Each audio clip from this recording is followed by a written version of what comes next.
This is the Calcio FC podcast with me, David Ferrini, and our Destination Calcio senior writers, Dan Cancian and Emmet Gates, joining to talk a bit about Serie B, the title race, what's happening, not just at the top, but also at the bottom as the season comes towards its end. Another 9 or 10 rounds to go. Then the playoffs. If we do have playoffs, is another story. But Sassuolo halted. Guys, they drew with Bari. We showed that one on Destination Calcio TV, which we are the proud official broadcasters of Serie B in the UK, Ireland, Canada, USA, and all through the Americas. So, Spezia's redemption at home, the Esposito brothers. That was the show. Francesco Pio and Salvatore. What a free kick. Yeah. Decent finish there by his younger brother, who's now the Capocannoniere as well, top scorer. Yeah, and we can only apologise for putting the jinx on Pisa, I suppose. the Cancian jinx is alive and well. No, it was a cracking game. I mean, Spezia, it's what a win for them. And with Pisa, you're starting, it's the proverbial you do fear for them. And they were 2-1 up. They were. And looking good. They were going to spoil the party in Spezia. A friend of the show, Adriano Del Monte, was there a couple of weeks ago to see them lose to Catanzaro. Yeah. Spezia Calcio, which have been taken over by Aussies recently. We've got that episode up where we go through the Spezia deep dive. So go and check that out on our YouTube channel. But I think Pisa, they're starting to lose games that they would never have lost earlier in the season. And I think that's when you know that they're struggling. I mean, they're scoring goals, but they're conceding far too many. And I don't think that they should be. I don't think anyone expected them to be where they've been this season. For they've not been outside the top two pretty much all season. But now you're getting to the point where are they going to have just enough momentum to get over the line? Because if they go into the playoffs, I have a bad feeling about them. It's going to be tough. I mean, they've won win in the last 5. Yeah. And there was a point where Pisa were just winning. And you're thinking... Well, that's what got them into second spot. Yeah. I mean, Sassuolo, it's almost a given that they're going to win Serie B. Yes, and I know that you can say, finishing, even if they miss out on promotion this season, is a great building block for next season. Well, you never know. We all know that football doesn't work like that. Yeah, Serie B doesn't work like that at all. This could be, as Dan said a couple of weeks ago, this could be their only shot of getting in this area. So we saw them narrowly miss out when they lost the playoffs 2-3 seasons ago. Monza actually went up that season. But I think that the one thing going for them is that behind them, the all teams behind them are have dropped points. Not this week, but over the past 2-3 months, there's not been a team that has emerged with a consistent run of form. But if Spezia can put together a run of form over the next couple of weeks, you do fear for Pisa because they might have the momentum and. Yeah, which is all that matters at this time of the season because you look at the teams like the bottom of the table, they're a couple of wins, you shot them playoff contention. Out of the relegation zone, but Spezia and Pisa have got both of their deep dives up right now, so hopefully we haven't jinxed one or the other. But I mean, entertaining 3-2 result there. One of the matches of the round, of course, Sassuolo Bari was good. 1-1 draw there. Bari halted. Bari with that result. We all knew that Bari was going to draw 1-1. They were winning 1-0. And just on that, can we stop with this? Oh, is the title race back on? It's not. The title race in Serie B is done. The title race in Serie B is as done as won the Premier League. Liverpool have won the Premier League. Sassuolo are going to win Serie B. Can we stop? And many people equate those two regularly. No, but this week, on Gazzetta and on social media, there's people going about, now this is swallowed their points against Bari.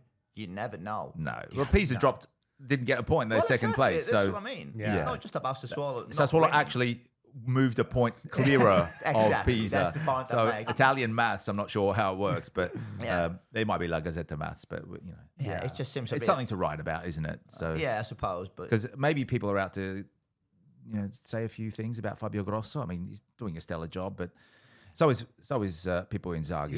Yeah. And Luca D'Angelo, a 3-2 win. Wisniewski's own goal set the tone, but then he redeemed with I think it was goal of the match. Well, maybe apart from the free kick, which was an absolute belter. If you haven't seen that, we've got it up on our Twitter channel as well. So Cremonese with a 4-0 thrashing of Catanzaro. There's a few thrashings this weekend. The Johnson double and a nice finish from Ravanelli. He made a comeback, Fabrizio. Yes. Oh, God, I'd love to. How good would it be? La Panna Bianca. I think that's our next Calcio icon, maybe. They could still do a job, I reckon. Luca Ravanelli. But that was the battle for fourth position because with that win, Cremonese go above Catanzaro, who's been a rich vein of form. Catanzaro... so Cremonese are now 2 points ahead of Catanzaro and 9 behind Spezia. And to have the playoffs, we need Cremonese and Spezia to be within 14 points of each other, or else the top three automatically go up. After that is Cesena, Juve Stabia, and Palermo now back in amongst the playoff spots. Palermo, we're talking about there. That's the top 8. Bari nudged out on goal difference now. They're on equal points with Palermo. Bari hosting Palermo on April 11th. And we're going to show that on Destination Calcio TV. Download the app for Android and iOS or watch it on the site itself. So that will be shown through us. A draw. You put this thing a draw there. A draw with Poi and Paolo on With a penalty? Probably scoring. Well, it's been Lasagna with the other? Yeah, it's been brilliant for them. It's got, 4 and 5? Yeah. And you've written a piece on that on I've the written site. about it, because I think... He looks a class apart. You can tell he's a Serie A striker playing in Serie B. And he's on a mission. He wants to make his name He again. does, yeah. I just think with Palermo, you can see why they've gone out to spend €4 million on him. It's a great investment because I think if they come up, then brilliant. He's paid himself. And even if they don't come up, they're still going to have him there for next season, you would imagine. I mean, anyway. what a forward line that is. Brunori, you've got Le Duaron, you've got Thomas Henry that's coming back from injury. So they've got the firepower there with Poi and Paolo. And Ranocchia in midfield. I just find Insigne, Di Francesco. The thing that it's hard to get your head around is that Poi and Paolo's played 5 games for Palermo.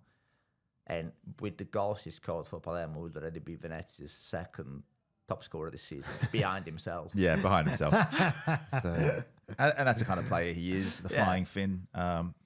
Taking that swig of beer back in Serie B. Yeah, and he wears this, as a broken piece now, he's endeared himself to Sicilians, obviously, because he wears number 19, which was the same number that Toto Schillaci made famous at the Italia 90.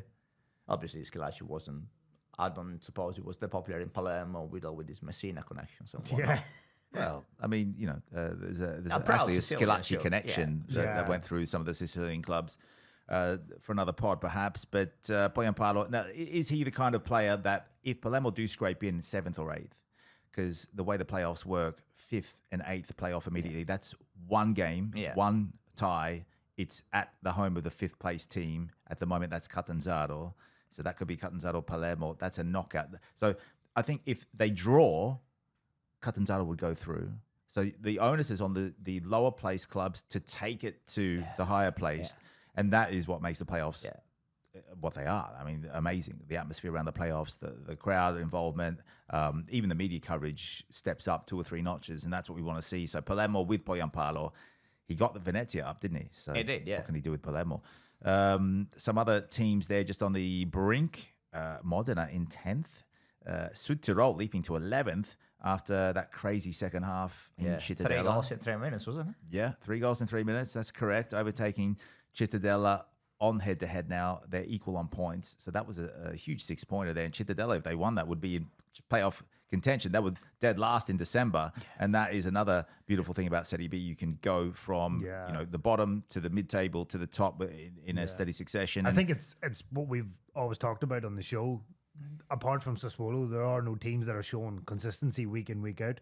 So if you can put a run together, you can fly up the table very quickly. Yeah, and hopefully for Cittadella, it wasn't because I was wearing their shirt on last week's pods, and then I went on the Cittadella Città USA podcast Maybe to speak to you're Jake. the jinx now. It could be the Città I'm glad jinx. you said it. I haven't. I did mention your jinx on that pod. So, Canarese, Brescia, Reggiana are the teams above the playout zone. We haven't mentioned one Serie B giant, which we showed their game against Palermo last week. Sampdoria, still 5th last. That's the playout position.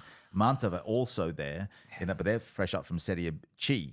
Sampdoria, Serie A. We spoke, about Veron in our Calcio Icon segment earlier, and that is something that Sampdoria really need to focus on now. They're not losing too many games. They're going okay, but I find the discourse around Sampdoria a bit puzzling, I'll have to admit, because there is this sort of feel of like they are too big to go down. But are they? But when you look at the table, exactly are they too big to go down? Because they have not lost many games of late, but they are not winning any games either. No. I guess the name is there, the club, the legacy, but also they went all out to sign Tutino, Corda. Yeah. They've got Niang. Niang. So and they've got some other brilliant players in there. Sibili's come in. Yeah. So, I think if football has taught us anything in its history, is that no team is too big to go down. And there's no favours. It's so competitive. Once you get to Serie B, anything can happen. Just because, as you were saying about the playoffs, the onus is on the sort of lower place team to win. In this situation, Sampdoria aren't built. I mean, no team is ever built to fight relegation, I suppose, but Sampdoria aren't built for this. This is completely uncharted territory for them. Yeah. I think And the simply pressure on them to avoid relegation is going to be massive. It's And massive. that could actually drag them down Yeah. further because the pressure is so big, because of the history.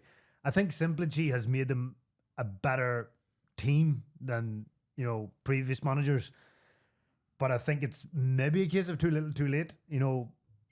Samp are on thin ice. Yeah, they're on thin ice. Yeah. Let's get to the bottom three because they all won. Yeah. Only 2 of the top 8 won on the weekend, and all bottom 3 sides won. So Frosinone with the Cicchella goal, they got the win over Calarese away at the Stadio dei Marmi. We've been there. Salernitana, Soriano, nice volley. We're going to show that on our X thread. 1-0 win over Modena. So again, it was Modena in playoff contention, done by a bottom 3 side. Salernitana. Frosinone now have got 2 wins on the bounce. 2 wins on the bounce, so there's a bit of form starting to come through. A bit of desperation you can feel on these sides. Cosenza with a -4 deficit because they were punished at the beginning of the season. They got the 1-0 win. Nice goal by Artistico. If you haven't seen that, go to Lega B's YouTube and An artistic see goal, you may say. Cosenza Regina. Sorry. An artistic goal. Yes, of course. Yeah. Okay, fine. I'll sort Dad myself joke out. of the week with Dan. You are a dad, so I'll let you have that.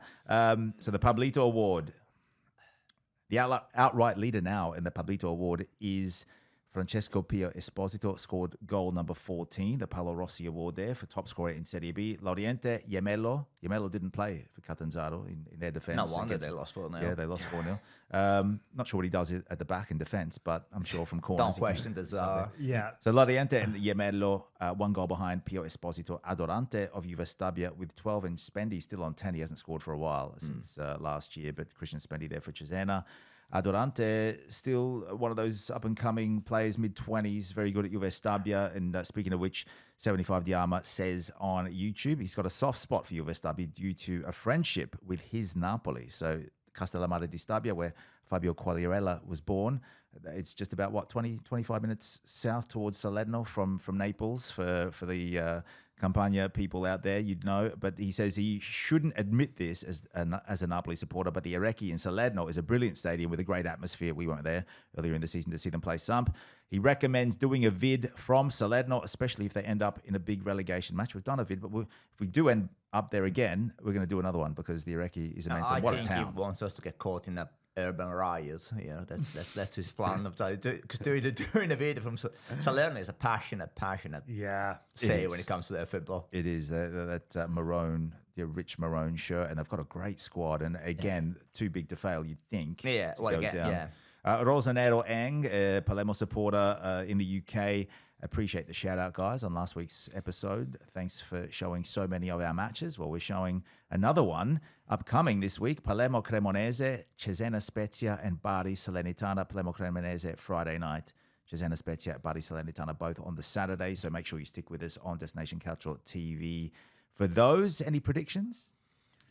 Draw. Salernitana is going to be a draw. Yeah. 100%. Yeah. Yeah. Cesena, okay, Spezia and Cesena both in decent form at the moment. Yeah. So I fancy a Cesena win there. As do I. They're the informed side of things. Jonathan Klinsmann going to keep them out. Yeah. Dan's friend. Maybe Ivan will be behind the goals. Yeah, what a story that was. Yeah. His goalkeeping coach, penalty saving coach. Palermo-Cremonese, it's an interesting one, isn't it? Because Palermo aren't exactly flying. We're just picking up points here and there. And Cremonese was on the back of the win against Catanzaro.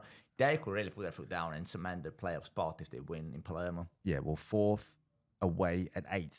Yeah. So anything can happen there. I mean, if Palermo win that, they're really going to be immersed in that top Yeah. 6 discussion. Yeah. I mean, on the face of it, joking aside, I know we joked about Bari drawing, but this is a great chance for Bari to put themselves back into the playoff spot. Sorry. Yeah. Well, looking at it, Salernitana is the only side out of the top 8 discussion there. Bari equal 8th with Palermo on 39 points each. We've got Cesena on 41 in 6th. Catanzaro losing to Cremonese, who are now up in 4th. Spezia in 3rd. And that is the caliber of the games we're showing you this week on Destination Calcio TV.